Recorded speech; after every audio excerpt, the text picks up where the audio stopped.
ಪ್ರಭಾಕರ್ ಮಗ.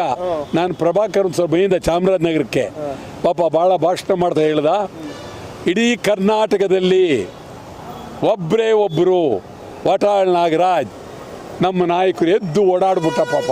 ನಾನು ಇನ್ನೂ ನನಗೆ 5-6-8-10 ವರ್ಷ ಹಿಂದೆ ಅಂತ ಕಾಣುತ್ತೆ. ಪ್ರಭಾಕರ್ ಒಳ್ಳೆ ನಟ, ಅವನ ಮಗ ಪಾಪ ಏನೋ ಮಾಡಿದ್ದಾನೆ. ಇಲ್ಲಿ ನಿಮ್ಮ ರಾಜಕೀಯ ಮಾಡೋದೇನು ಬೇಡ ಪಾಪ, ನಡೀಲಿ. ಯಾಕೆ ಇದರಲ್ಲಿ ಬೇಡ. ಇದು ಕನ್ನಡ ಚಿತ್ರರಂಗದ ಸಮಗ್ರ ಇತಿಹಾಸವನ್ನು ನಿಮ್ಗೆ ಹೇಳೋದಾದರೆ, ಇಡೀ ಕನ್ನಡ ಚಿತ್ರರಂಗ ಮದ್ರಾಸ್ನಲ್ಲಿತ್ತು. ಅದನ್ನು ಕರ್ನಾಟಕಕ್ಕೆ ತಂದವರು ವಾಟಾಳ್ ನಾಗರಾಜ್, ಕರ್ನಾಟಕ ತಗೊಬಂದವರು. ಗೊತ್ತಾಯ್ತಾ?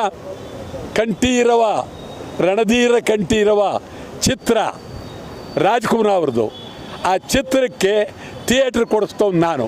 ಆ ಕಾಲದಲ್ಲಿ ಭಾಳ ದೊಡ್ಡ ಕನ್ನಡ ನಟರುಗಳನ್ನೆಲ್ಲ ಕರ್ನಾಟಕ ಕರೆಸಿ ಅವರಿಲ್ಲಿ ಬೇರೂರಿ ಕನ್ನಡ ಚಿತ್ರರಂಗ ಬೆಳೆಯೋದಕ್ಕೆ ಕರ್ನಾಟಕದಲ್ಲಿ ವಾಟಾಳ್ ನಾಗರಾಜ್ ಮೊದಲನೇವರು. ಆ ದೃಷ್ಟಿಯಿಂದ ಇಲ್ಲಿ ಚೇಂಬರ್ ವಾಣಿಜ್ಯ ಮಂಡಳಿಯವ್ರಿಗೂ ಹೇಳ್ತೀನಿ, ಬೇರೆಯವ್ರಿಗೆ ಹೇಳ್ತೀನಿ, ಬೇಡಿ ರಾಜಕೀಯ ಮಾಡಬೇಡಿ ಪಾಪ. ನೀವು ಅವ್ನು ಯಾಕೆ ಹೊಸಬ ಬಂದಿದ್ದಾನೆ, ಅವನ ಚಿತ್ರನ ನೀವು ಕಡೆಗಾಣಿಸೋದು ಒಳ್ಳೆಯದಲ್ಲ. ಇದು ರೈಟ್ ನ್ಯೂಸ್.